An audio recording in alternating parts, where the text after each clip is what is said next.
Buongiorno, benvenuti a Dai Roma News. Ecco le ultime notizie della Roma. Ancora negativa la presenza di Tammy Abraham. L'allenatore gli ha offerto una possibilità dopo che ultimamente aveva sempre iniziato dalla panchina, ma anche nell'ultima partita ha deluso le aspettative, confermando una grande difficoltà nel segnare.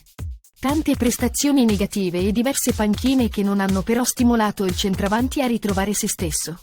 Alla Roma Abraham manca tantissimo, manca il favoloso ragazzo che la passata stagione ha fatto innamorare tutti i tifosi giallorossi. Oggi per come sta giocando non si riesce a riconoscerlo più, è un fantasma che vaga nel campo e non riesce a combinare nulla di buono. A questo punto ci poniamo una domanda: che fine ha fatto Abraham? Romina e Romolo saranno le mascotte protagoniste, sia delle gare della Roma, sia delle varie attività del club. Con la votazione avvenuta sulla piattaforma di socios.com, Romina ha vinto la sfida con le altre proposte che sono state Ersilia, Flora e Livia. A consentire a Romina di aprire il cuore dei tifosi è stato probabilmente il collegamento con la parola romana, il cui significato è abitante di Roma. Un nome che ha colpito il cuore dei partecipanti, vincendo in modo netto le votazioni con il 45% delle preferenze, espresse da diverse migliaia di tifosi. Contro la Sampdoria, El Shaarawy ha realizzato la sua 54esima rete con la maglia della Roma. Nella classifica dei marcatori romanisti è ad un solo gol da Ruggero Rizzitelli, mentre Amantino Mancini si trova a 59 reti, e quindi Stefan dovrà impegnarsi al massimo per raggiungerlo in questo campionato. La sua prima marcatura con la Roma in Europa è arrivata dopo 45 secondi dal calcio d'inizio, e risulta essere il gol più veloce della storia della Roma nelle competizioni europee. Quest'anno è in scadenza il suo contratto e si spera che possa proseguire la sua avventura anche oltre il 30 giugno. Ha visto la luce Unstoppable, un'iniziativa che pone al centro le persone della comunità giallorossa, con la volontà di offrire un servizio di trasporto in piena armonia con i valori di sostenibilità ed inclusività che accomunano la S Roma e il gruppo Toyota. Il servizio prevede il trasferimento gratuito a bordo dei veicoli Toyota verso lo stadio olimpico, dei tifosi con disabilità e dei volontari dell'associazione che si occuperanno di accompagnare i tifosi, di offrire assistenza nel corso di tutta la partita e di organizzare il loro rientro verso le abitazioni. Nulla di fatto nella seduta congiunta delle commissioni Lavori Pubblici e Patrimonio. Le commissioni, il 5 aprile scorso, si sono riunite per fornire un parere sulla delibera che riconosce la pubblica utilità al progetto dello stadio della Roma a Pietralata.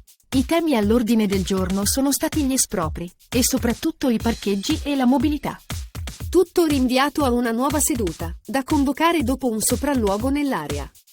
Ricordiamo che il lavoro delle commissioni serve a prendere atto del parere obbligatorio ma non vincolante del quarto municipio, dove sorgerà il campo dei tifosi giallorossi.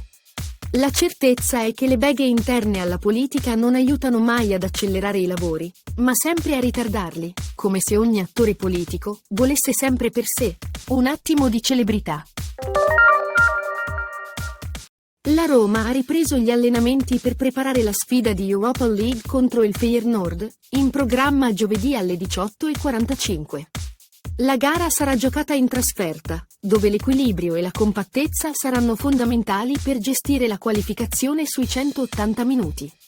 José María Sánchez arbitrerà la gara in programma al De Kuip.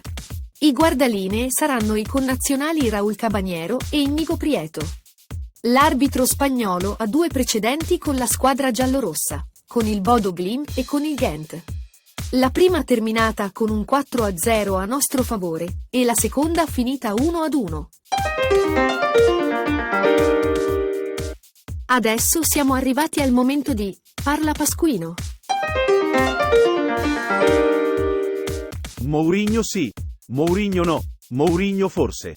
È caccia aperta a quello che farà il tecnico della Roma. L'ultima notizia bomba è del 6 aprile scorso. Questo il titolo dal Corriere dello Sport. Follie saudite, offerta monstre da 120 milioni. Il Corriere non è stato il solo a scrivere di questa clamorosa offerta. Anche altri giornalisti il 4 aprile avevano annunciato la proposta dall'Arabia Saudita. Tutto nasce dal fatto che il prossimo anno il contratto di Mourinho va in scadenza, e che quindi, visto che lo stesso allenatore recentemente, avendo risposto ad una domanda sul suo futuro, aveva dichiarato: potevo andarmene a dicembre, e invece sono qua. Non importa se sia felice o meno. E poi ancora qualche giorno fa: la mia situazione è molto chiara. Dal punto di vista contrattuale ho ancora un anno di contratto. Il calcio è calcio. Qualche volta i contratti non sono la cosa più importante. A questo punto era iniziato il tormentone su cosa farà Mourinho, ed è continuato sui perché i Friedkin non vogliono incontrarlo. Ad essere sinceri, si può dire che sia lo sport prediletto dai giornalisti nostrani, l'abitudine di scrivere che una società deve rinnovare i contratti almeno 2 anni prima della scadenza naturale. E questo sia all'allenatore X o al calciatore Y. Il tutto forse è dovuto al fatto che il loro contratto di lavoro non può essere ritoccato nel breve o lungo termine, e quindi consumano le loro frustrazioni verso i giocatori e allenatori contro i loro padroni, le società. Oltretutto, trattandosi di Mourinho, rende il tutto ancora più succolento. Detto questo, il buffo della storia è che lo stesso 6 aprile un sito internet spagnolo, Relevo.com, dichiarava: Mourinho in lizza per la panchina del Chelsea, contatti con i Blues. E con ciò ho detto tutto. E quindi, dai Roma! Questa era l'ultima notizia. A risentirci alla prossima edizione di Dai Roma News.